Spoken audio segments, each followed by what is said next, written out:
Welcome to the Sunday Fun Day podcast.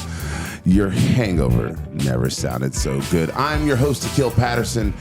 And like I said, guys, sometimes the team needs to take a break. So I'm here with one of my favorites, my homie Victor.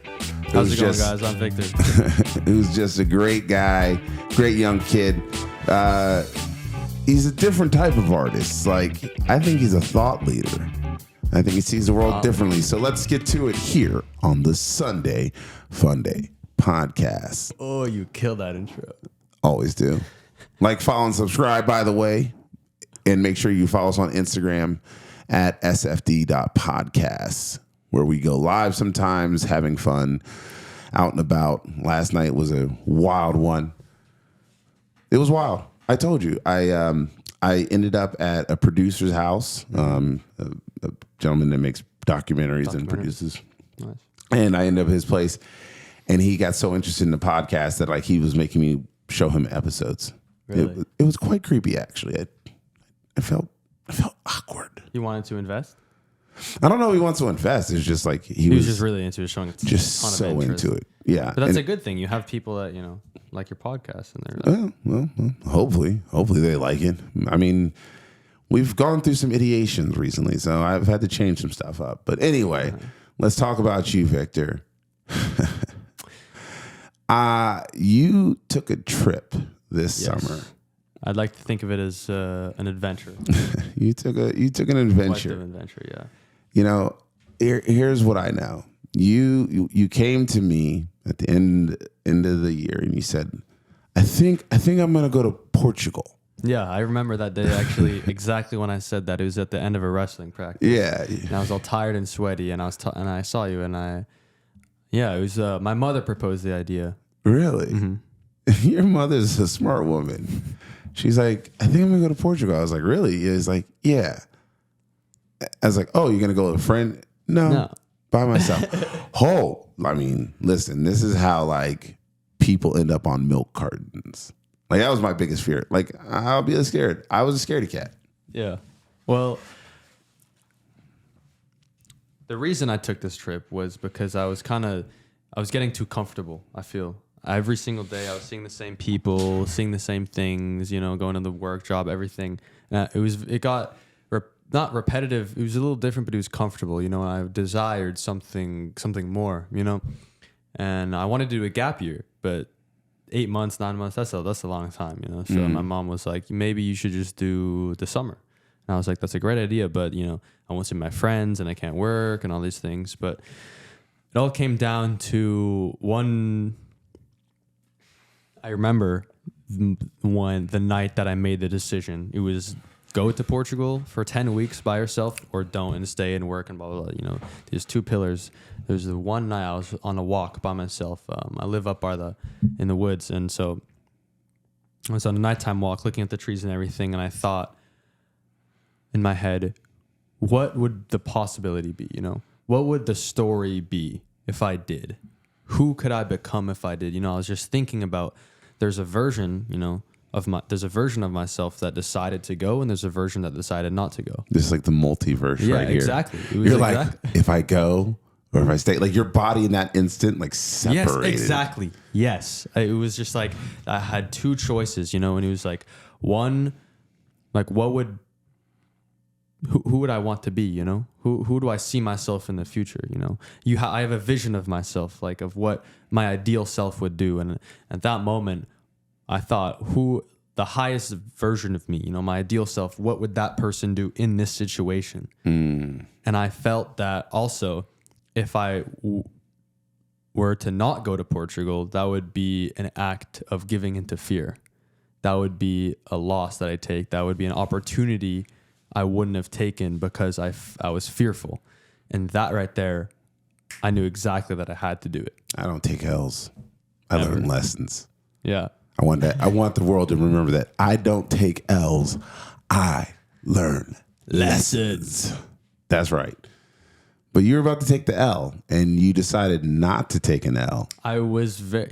Exactly. I was considering her for a while. Like it took me like a month, and there were a lot of things I was like, it's an expensive trip, you know, because I'm buying breakfast, lunch, dinner, accommodation, drinks, food, clothes, all these things. So it's like I'm not like I'm making or saving any money. So I'm spending a lot of money. I'm going to be alone for 10 weeks. So I have to fend for myself. No friends. Yeah. That's a long Don't time. speak the language. Don't speak the language. Not a single word of Portuguese. Yeah. Well, first off, Portuguese is a very hard language to learn. Yeah. It's Very hard. It's like a mixture of German and Spanish, and you're just like, I'm like, all right. yeah. There's a lot of twisting of the tongue. Yeah, just very difficult. Listen, nothing against the Portuguese people, but that is a very difficult language. Mm-hmm. And the people in Brazil speak it too. I love Brazilians. Don't tell anybody. But so you decide, you make this decision, and it's not like a few days later when you're on this. Tell me about the preparation to go. Not a few days later, but like it's like the process was my dad and I, we sat down, opened up the computer, Google spreadsheet, and I had every single week planned out of, I knew we did a very good job on this. I knew exactly every single day, months in advance. We had our itinerary made 2 months in advance. I knew exactly the hostel that I was staying at or where I would be. So that really, it wasn't like I was blindly going into Portugal. No, you know, I had a very concrete plan. And that mentally was very calming, and it kind of, it was really good to have that. And besides that, I just, like a week before, 7 days before I went on the trip, I just put everything out my carpet, suitcase, clothes, water bottle, passport, and money. That's all I really took. In a backpack full of clothes. Yeah. And you know what you didn't have? You didn't have one of the journals I got for you. I actually have a journal for you, and we'll get it to you. I did bring a journal, though, and a book. But I did see that. But I was telling you, I was like, make sure you journal this. What I did do, I did journal, but I draw a lot also. I like to draw portraits, draw people's faces.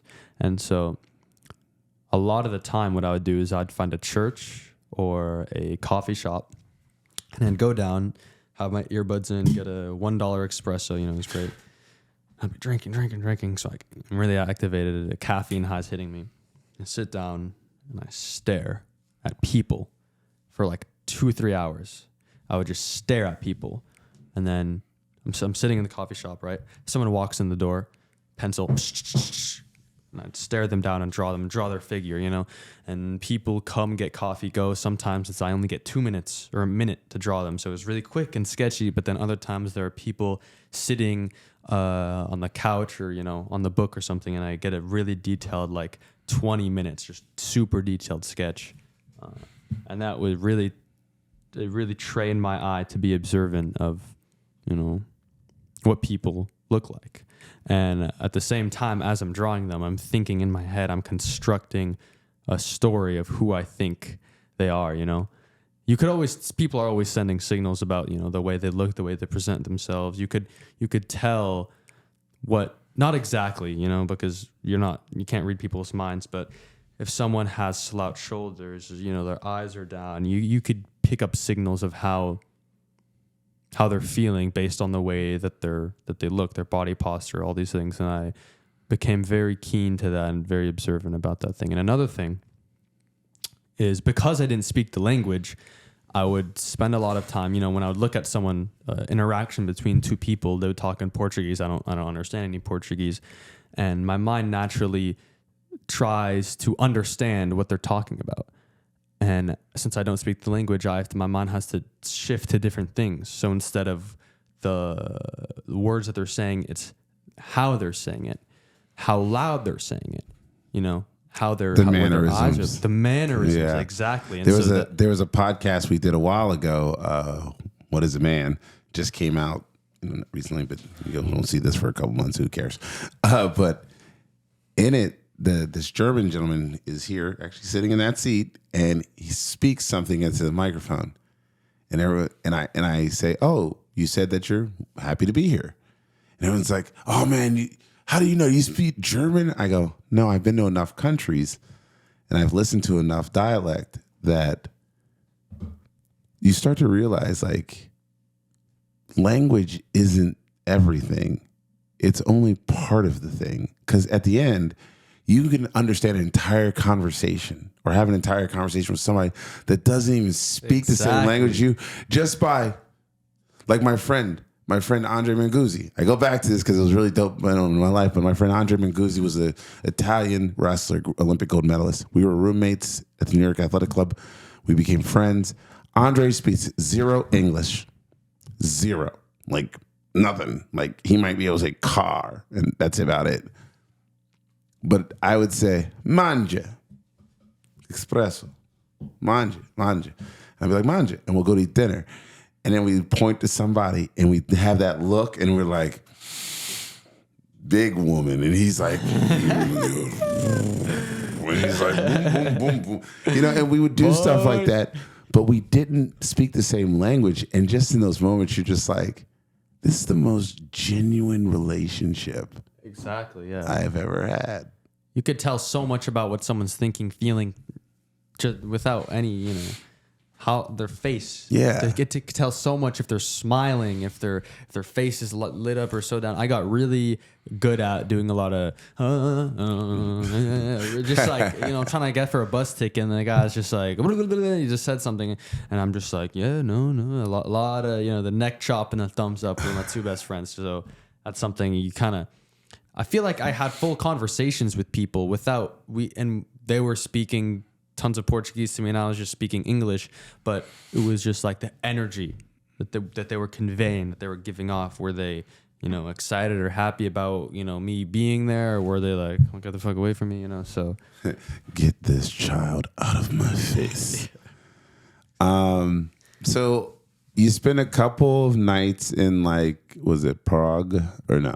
No, I'm sorry, you're in Portugal. What was the city you were in? So I first arrived. The first 3 nights I was in the same city, which was Lisbon. Okay, Lisbon, the capital, I believe, or like one of the really, really big cities. Yeah, one of the places. Yeah, one of the places. All the places. I actually have a story to tell about my first night in Lisbon. Yeah, you got arrested.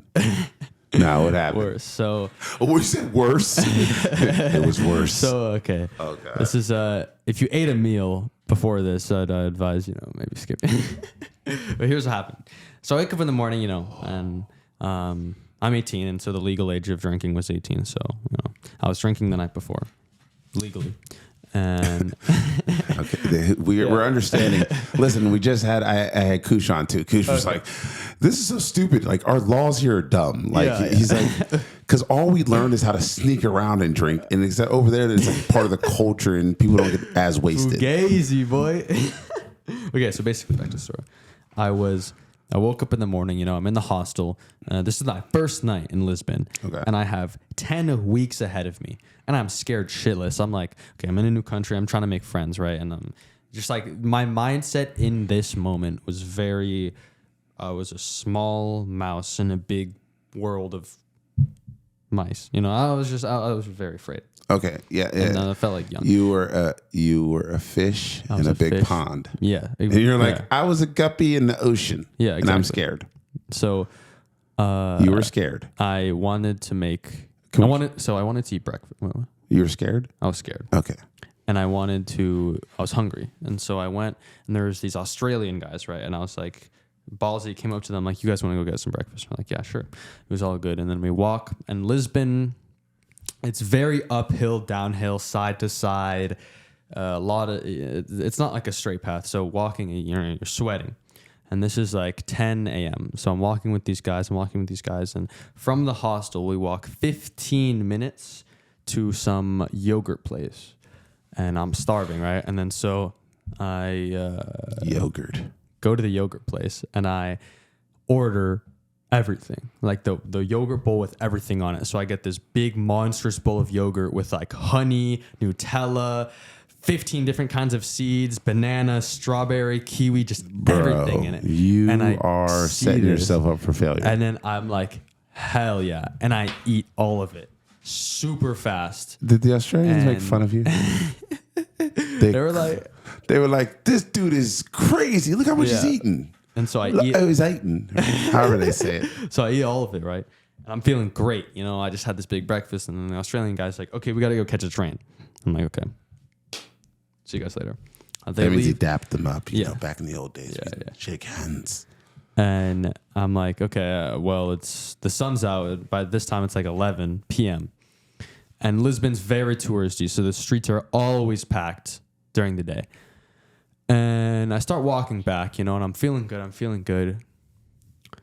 And I kind of feel my stomach's like a little like, I just had so much yogurt. And as I was saying, the streets are really up and down. So I'm walking and I'm like sweating. And mud butt set in. And I kind of got to like take a number 2, you know. I'm feeling a little frisky in the stomach. And so the hostel's like 15 minutes from where I am. So I'm kind of, you know, walking and it's fine. And then slowly it gets a little more like, okay, I really have to go to the bathroom now, like very badly. And I start like speed walking. And then I start like really speed walking while clenching both my fists. And I'm just really trying to like not let it all out. Like I'm really going. And then I get to Pink Street. Pink Street is the most popular tourist attraction in all of Lisbon. That's where everyone goes. It's a whole street painted pink. It was for some event and then they kept it, blah, blah, blah. It's packed full of people. And I'm on Pink Street. There's people everywhere. The sun is in the peak of the sky. I'm shining down. And then I'm shoulder to shoulder with people. And I'm walking. I really got to take a shit. Like really, really badly. Oh, God. And there was nothing I could do in this situation. Oh, God. To prevent the situation from happening. Did you? So I diarrhea all over my legs and my shoes, like explosively, like vigorously shit myself. It wasn't like a little bit, like vigorously, violently, just like all over my legs. And I would like to say, you know, I'm a put together person and this didn't happen, but it did. I'm being honest about it. And there's nothing I could have done. I tried so hard not to make it happen. Hey, but I don't feel bad. But I don't. Yeah, clearly you don't, because I've done the same. I've done similar. I've done similar. I had to go so bad that I literally just jumped into the bushes of a corporate building on a main street in Seattle. I was going to a Mariners game and I just dropped trowel and I just took a right there. I didn't go down my leg, but I know your pain. Like, and nope. There's more though. As I do this, as I was saying, there's people everywhere. Oh, God. And then they're all looking at me. And it's my first day with the 10-week trip, and I'm scared, and everyone's staring at me like, who the fuck is this guy? He's shitting himself in the middle of the street. And I'm walking, and I feel like Moses parting the Red Sea because everyone is, it's like everyone is like, and everyone is just like, oh my God, who is this guy? Like, they're just staring at me, and it's like, oh, God. And this is my first night. And then actually, I go back to the hostel, take a shower, blah, blah, everything's fine. But that was like a pretty worst case. That was pretty intense. Like mentally, I was just like very. And so after that, it was fine, you know? And actually, in that given situation, I handled it like I crushed it. Congratulations. As soon as I shit myself, I didn't panic. I didn't start tweaking like, who can I blame? I didn't blame. I just like took a deep breath and I was like, you know what? There is absolutely nothing I could do in this situation that will make it unhappen or like to not make reverse this. So I'm just going to go and walk. It's Lisbon's fault for not having public restrooms. Actually, the whole time I walked there, I passed by at least 15 bars that had bathrooms inside of them. And the thought never occurred to me to stop by. Like at least 15, just different restaurants and bars and facilities where I could have just been like, hey, can I please use your bathroom? And they're like, yeah, go ahead. I could have just done that. But you know, I chose not to. I just didn't think about that. So. That's okay. So now it's a bad situation because that is awful considering you had options. Like okay, I literally like I attempted, like I was pulling doors. I'm like, there's nothing open. There's nothing open. So what was where were you when this happened? I was in Seattle. Okay, Seattle. I was in Seattle, Washington. We were going to a Mariners game. Mariners versus Yankees. And you know, let's be honest. I told you I eat I eat bad when I'm on these trips, and I partake in adult beverages like whiskey, and because I do like fancy whiskeys. And eventually, we got to the game. We were heading to the game, and there's this stretch along. When we were walking because I wanted to walk. Hot day, I want to walk. I want to get my exercise in because I'm fat. So we walked to the game, and I gotta go. And I'm like, all right, guys, hey, drop next the place. logs, man.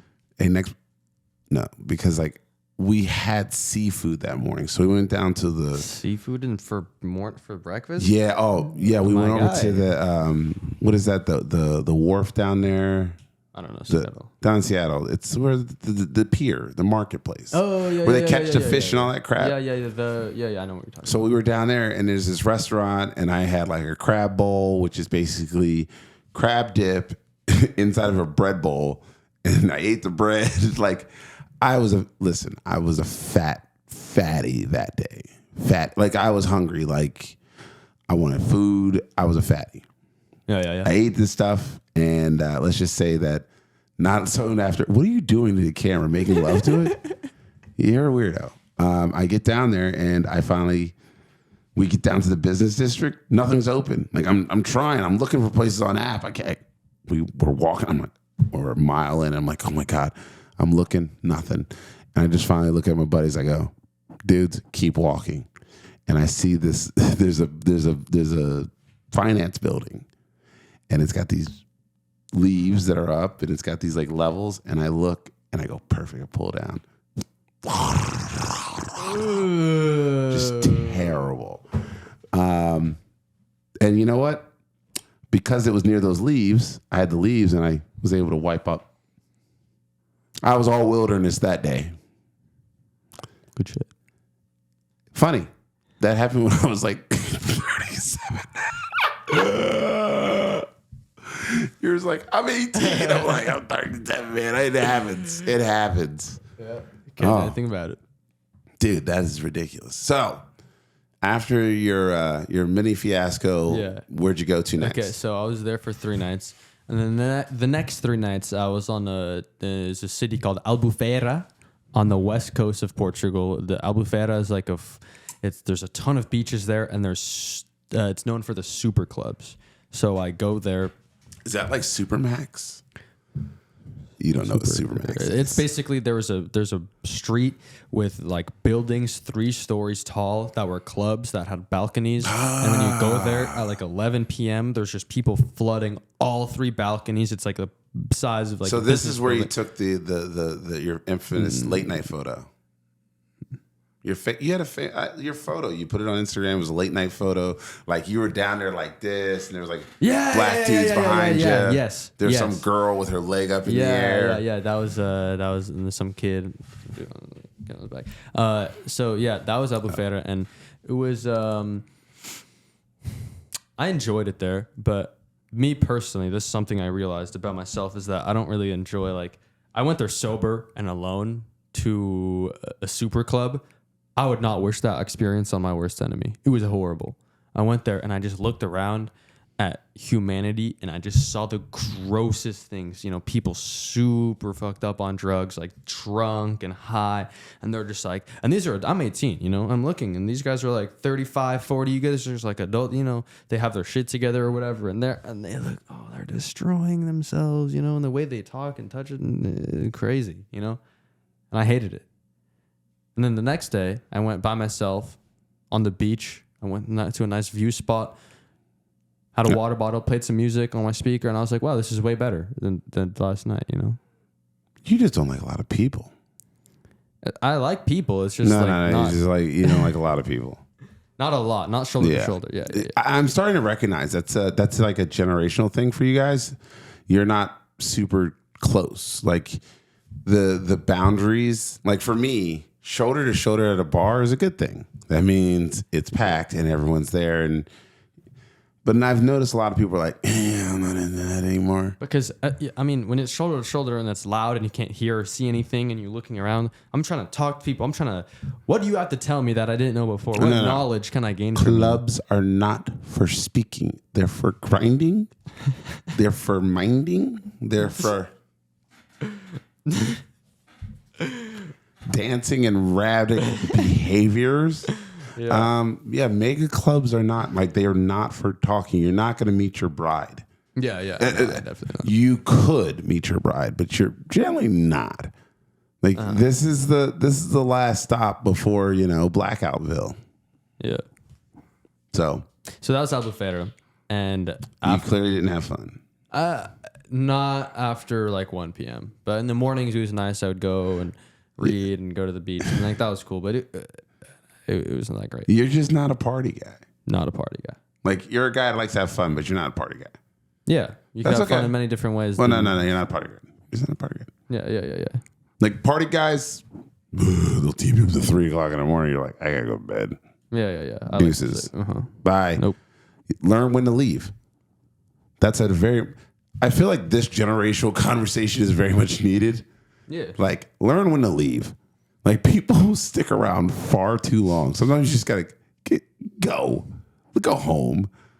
Like, you didn't need to be at that club. You knew that. Yeah, no, it sucked. And he probably got massive anxiety. Yeah. I get anxiety from that kind of stuff. I used to have to go to him all the time. You okay? Yeah. What are you doing? You got burp? Yeah, I just don't do it in the mic. Oh, he's disgusting. He's going to burp in the mic. All right. So you get done. You go through the club. It sucks. You realize as a person that's just not your vibe. Yes, and that was a very valuable thing. I solidified in my mind that I knew, because when I went to the club, my notion going into like the massive super club was like, this is fun, right? This is what you see in the media online. Like, it's a general thing that parties and clubs and drinking and dancing and tons of people, that's a fun place to be. That's a place where you enjoy yourself and relax. It's lowered inhibitions is what it is. Yeah, and I go there, and that was the notion, like, this is fun. And then I'm sitting there like, this sucks. This is horrible. And I'm like, what's wrong? Like, why am I not having fun? Like, am I like, is something wrong with me? Like this is supposed to be fun, but I'm not. And then I realized, like, it's just, I don't know, like me personally, I like to stimulate my brain. I like to learn, like what it's things that I find interesting. I like to partake in them, like learn something. But at a club, you just see a ton of third dimensional bullshit that it's just like a ton of gross dudes and then like a little bit of girls and they're trying to talk to them, and it's just like, like I'd pass. Well, all right. I feel like, there's some cultural stuff probably there too that is just crazy. Like, people value things, money. Yeah. And but that's what happens in clubs. That's why guys like me don't go to clubs anymore. Like, you have to stop. Like I don't even know what club we went to last night. We were out, we were dancing, we were having fun. And I literally stopped and I said, hey guys, this is my first time in a circle dancing with nothing but guys. Like, it wasn't like we were like, it was grinding on each other. It was just like, just dudes in a circle dancing. Most of them were straight. I said most because I don't know who some of these other people were, so I can't say if they were gay or not. But most everybody in the circle was straight. And we were just dancing. And I thought, man, this is exactly what I expected when I turned 40. Yeah. Is literally people just having fun.